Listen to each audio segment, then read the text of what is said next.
మహాదేవుడును మన రక్షకుడునైన యేసుక్రీస్తు వారి నామములో శుభములు కలుగునుగాక.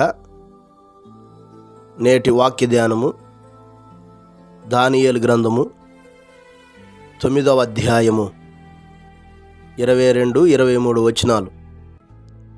అతడు నాతో మాట్లాడి ఆ సంగతి నాకు తెలియచేసి ఇట్లనెను: దానియేలు, నీకు గ్రహింప శక్తి ఇచ్చుటకు నేను వచ్చి తిని, నీవు బహుప్రియుడవు గనుక నీవు విజ్ఞాపనము చేయన్న ఆరంభించినప్పుడు ఈ సంగతిని నీకు చెప్పుటకు వెళ్ళవలనని ఆజ్ఞ బయలుదేరును. కావున ఈ సంగతిని తెలుసుకొని నీకు కలిగిన దర్శన భావమును గ్రహించుము. ప్రియులారా, ఈ అధ్యాయంలో దర్యావేషు పరిపాలన కాలంలో దానియేలు యెరూషలేము పాడుగా ఉండవలసిన 70 సంవత్సరాలు సంపూర్తి అవుతున్నవని ఇర్మియా గ్రంథమందు రాయబడినటువంటి విషయాలు గ్రహించి ఆ విషయాలు పరిపూర్ణంగా తెలుసుకొనటానికి పరిశుద్ధ పట్టణమైన యెరూషలేము కొరకు, తన ప్రజలైన ఇశ్రాయేలీల కొరకు ప్రార్థనా విజ్ఞాపనలు చేయుటకు ఉపవాసముతో దేవుని సన్నిధానములో కనిపెట్టుకొనటానికి సిద్ధపడినటువంటి సమయంలో దైవ చిత్తానుసారమైన కార్యాల కొరకు, తన ప్రజల పట్ల దేవుని ఉద్దేశాల కొరకు ఉపవాసంతో ప్రార్థిస్తూ ఉన్నటువంటి సమయాన దేవుడు తన వర్తమానాన్ని, తన సందేశాన్ని దానియేలుకు తెలియజేయటం మనం చదివిన వచనంలో చూడగలుగుతున్నాం. ఇట్లు తెలియజేస్తున్నాడు: దానియేలు, నువ్వు బహుప్రియుడవు, నీ విజ్ఞాపనం చేయన్న ఆరంభించిన ఆ దినానే ఈ సంగతి నీకు చెప్పుటకు వెళ్ళవలనని ఆజ్ఞ బయలుదేరింది. ప్రియులారా, ఈ విషయాన్ని మనం జాగ్రత్తగా ఆలోచన చేయగలగాలి.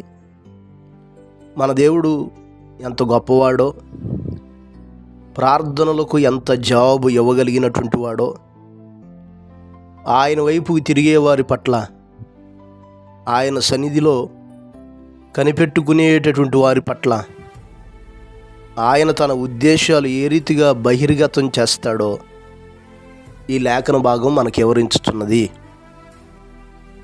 చాలా దినాలు దానియేలు ఉపవాసంతో కనిపెట్టుకొని ప్రార్థన చేశాడు. కానీ అతడు ప్రార్థన చేసిన ఆరంభ దినానే, మొదలుపెట్టిన సమయానే, ఇదో నా సేవకుడు ప్రార్థన చేస్తున్నాడు, నా చిత్తాన్ని తెలియపరచాలని దేవుడు తన దూతకు ఆజ్ఞాపించినటువంటి విధానం ఇక్కడ మనం చూడగలుగుతున్నాం. ఈరోజు చాలామంది మన జీవితాల్లో మనం ప్రార్థన చేస్తున్నాం, కానీ కొన్నిసార్లు అనుకుంటాం, దేవుడు నా ప్రార్థన వినట్లేదేమో, నా ప్రార్థన ఆలకించట్లేదేమో, దేవుడు మమ్మల్ని చూడట్లేదేమో అని మనం అనుకుంటూ కొన్నిసార్లు దేవుని తక్కువగా అంచనా వేస్తున్నాం. కానీ ఆయన గొప్ప దేవుడు.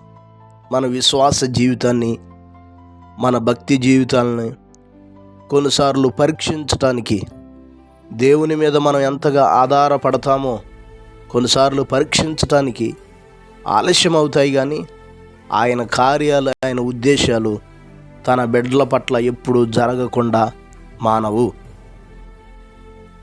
లేఖనాలను మనం పరిశీలన చేస్తే ఇర్మియా గ్రంథం 33వ అధ్యాయం 3వ వచనం చదివితే, నాకు మొరపెట్టుము, నేను నీకు ఉత్తరం ఇచ్చేదను, నీవు గ్రహింపలేని గొప్ప సంగతులను, గూఢమైన సంగతులను నీకు తెలియజేసేదని దేవుడు తెలియజేయటం మనం చూస్తున్నాం.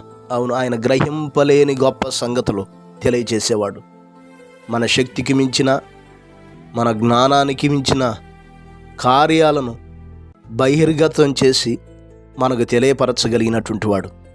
దానియేలు కూడా యెరూషలేము పట్టణం కొరకు, తన ప్రజల క్షేమం కొరకు ప్రార్థించినప్పుడు దేవుడు తన సందేశాన్ని పంపించి వాటిని గూర్చిన మర్మమంతటినీ తెలియజేయటం కింద వచనాల్లో మనం చూడగలుగుతాం. యెరూషలేమును మరలా నేను కడుతున్నానని, మరలా మీ ప్రజలను యెరూషలేములో నేను సిద్ధపరుస్తానని, అభిషిక్తుని గూర్చినటువంటి కార్యాలు, దేవుని ప్రజల పట్ల ఆయనకున్నటువంటి ఉద్దేశాలు, ఆ చిత్తమంతటిని దానియేలుకి వివరించడం మనం చూడగలుగుతున్నాం. ప్రియులారా, ఈ మాటలు మనం యోచన చేయగలగాలి, పరిశీలన చేయగలగాలి.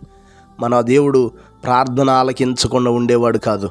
నిజముగా మొరపెట్టేవారికి, నిజముగా ప్రార్థన చేసేవారికి ఆయన సమీపంగా ఉండి మనం గ్రహింపలేని గొప్ప కార్యాలు, గొప్ప క్రియలను ఆయన కనపరచగలిగిన వాడు, చేయగలిగిన వాడు, తెలియపరచగలిగినటువంటి వాడు.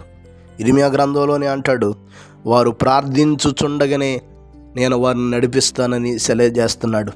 కాబట్టి ప్రార్థిద్దాం, దేవుని మీద ఆనుకుందాం, దైవ చిత్తాలను కనుగొని ఆయన కొరకు నమ్మకంగా ముందుకు సాగిపోదాం.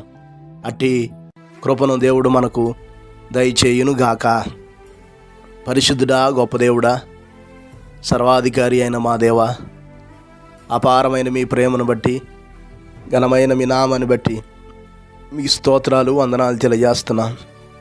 ఈ సమయంలో మీరు మాతో మాట్లాడారు ప్రభా. ప్రార్థన ఆలకించువాడా, గ్రహింపలేని గొప్ప కార్యములు తెలియచేసేవాడా, మీ ఘనమైన నామాన్ని బట్టి మీకు స్తోత్రాలయ్యా. మా ప్రియులైన బిడ్డలందరి కొరకు ప్రార్థిస్తున్నాను తండ్రి. వారి జీవితంలో మీ చిత్తాన్ని బయలుపరచండి, మీ ఉద్దేశాన్ని తెలుసుకొనగలిగిన జ్ఞాన వివేకముల వారికి దయచేయండి అయ్యా. ఈ రోజంతా మీ సన్నిధిని తోడుగా ఉంచి మీ ప్రభావ మహిమ చేత ఆవరింప చేయమని యేసు నామమున అడిగి వేడుకొనుచున్నాము తండ్రి. ఆమెన్. ప్రభు కృప మీకు తోడయ్యుండును గాక.